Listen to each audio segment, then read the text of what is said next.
It was a debate that I think started essentially as kind of a slow burn. Like I thought, oh, this is going to be cordial, which is good. I'm not sure what's happening here on the substance. The pace of it was much slower at the beginning. And then about midpoint, it really took off. And then we had what I think was what I thought was almost a knockout on healthcare. I thought Walz basically knocked out Vance on health. First of all, he wobbled really badly on guns. We can talk about that. He almost knocked him out on healthcare. And then when we got to January 6th, he was out cold. He didn't. But wait, there's more. It's really rich for Democratic leaders to say that Donald Trump is a unique threat to democracy when he peacefully gave over power. He is still saying he didn't lose the election. I would just ask that. Did he lose the 2020 election? Tim, I'm focused on the future. That is a damning non-answer. America, I think you've got a really clear choice of who's going to honor that democracy and who's going to honor Donald Trump. Just admits he lied. That's the funny thing. If you just let it go, This is why, for the first time ever, Trump will not do 60 Minutes. Because he said because there's going to be fact-checking. Of course there will be. Oh, my God. Vote for the giant liars. That should just be their vote for us. We're the best liars. That should be... Oh, my God. Oh, wow. Yeah. That was a piece of work, wasn't it? Yeah. You know, I got to say, just right off the top here, I thought Tim Walz was the sleeper winner of the debate last night. I thought very, very easily. I think he had a rough first hour. And imagine, not first hour. I don't know how long it was. It seemed like an hour. But it was first. the first. Yeah, Act One. Let's say Act One. Yeah. It was a kind of a rough Act One, but you know what?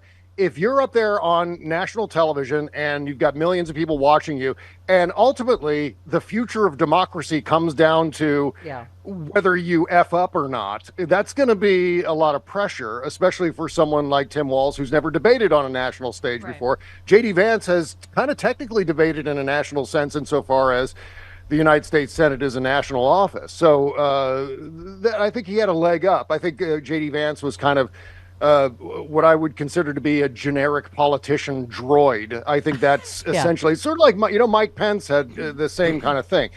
Very rehearsed, very, you can tell that he took a couple of media seminars in terms of how to talk on camera.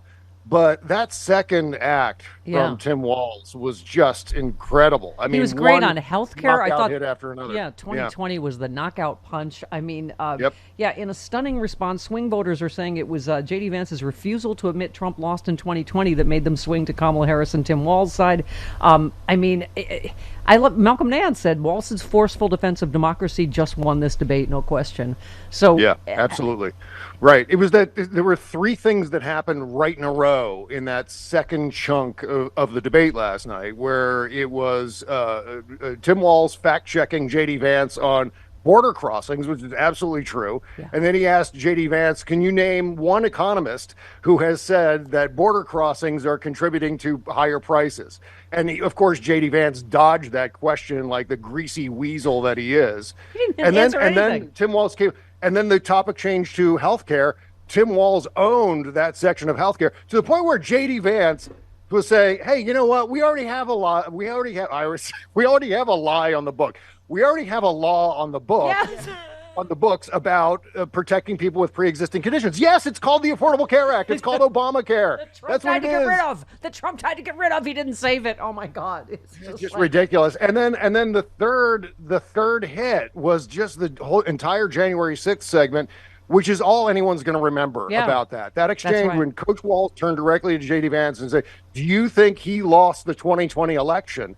That was the "you're no Jack Kennedy" moment for Tim Walz. I thought that was genius. Any little teeny tiny ridiculous stylistic stumble he had in the first act completely obliterated with that entire second act from beginning to end. That's the whole Minnesota nice, likable, that coach or teacher that you loved, is that he wasn't mad. He was just disappointed in J.D. Vance's answer. That's right. I said last night, if you were to describe J.D. Vance in one word, it would be weasel. And if you were to describe Coach Walz in one word, it would be gracious. I thought he was a gracious opponent. I thought he was trying to reach for some sort of common ground and some kind of bipartisan. Yes, and by the way, Bob, those are the voters that are left out there to win our base. Like, he was too nice to him for our base, but That's who he literally is. Minnesota nice.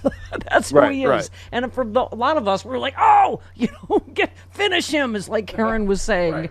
But again, Josh Shapiro would have been more slash and burn, but you get why Tim Walz was the choice and was the brilliant choice, because, it's those people in the middle. They're tired of the fighting and the meanness. That's why J.D. Vance was trying to pretend he's nice. Mm-hmm. Right. And I always find that with vice presidential running mates, you want to look at them in context of the ticket, not necessarily as candidates themselves. So if you look at Kamala Harris and you think, well, what would be great to counterbalance Kamala Harris's personality and style? She's the brilliant debater, prosecutor, slash and burn. Like that's she's who we wanted at the top of the ticket, right? Yeah. But he's the perfect balance. Right. He's got this genuine, authentic, nice guy vibe about him, where at the same time he knows what he needs to know. I mean, especially when he was talking about issues that matter at the state level, like, for example, healthcare. I think this is one of the things that he was able to shine on in that second act. And that is something that is that he's intimately aware of, because the states handle the marketplaces for the Affordable Care Act, where people can go on and get a great or hopefully affordable prices for their insurance premiums. And so that's something that he's directly involved in as a two-term governor of Minnesota. So in that regard, he was really in the I kept blurting sports metaphors during my tweeting of the debate. I was like, I'm out of my depth here because I don't watch the sports, but he was in the pocket in that second act. And also just the blaming everything on undocumented immigrants. Dino Badala said, J.D. Vance claims illegal aliens are making so much money they're driving up the price of homes. Well, nothing he said really made sense if you really thought about it, right? No, it was just, boogity boogity, brown people. Right. That was it. Yep. I mean, I couldn't believe, as someone who is an absolute Obamacare nerd, who followed that legislation as it went through and at a granular level, all of 2009 into 2010, I can tell you that saying that Donald Trump saved Obamacare was one of the many just absolutely egregious lies, just hilarious lies told last night. He said that Donald Trump worked in a bipartisan way to save of course. the Affordable Care Act. That's right. He worked, you know how bipartisan. And we've always been at war with East Asia. Yes, we have always been at war with East Asia. Yes, we have. Yes, because John McCain did the thumbs down and saved Obamacare, right? Along with Lisa Murkowski and Susan Collins.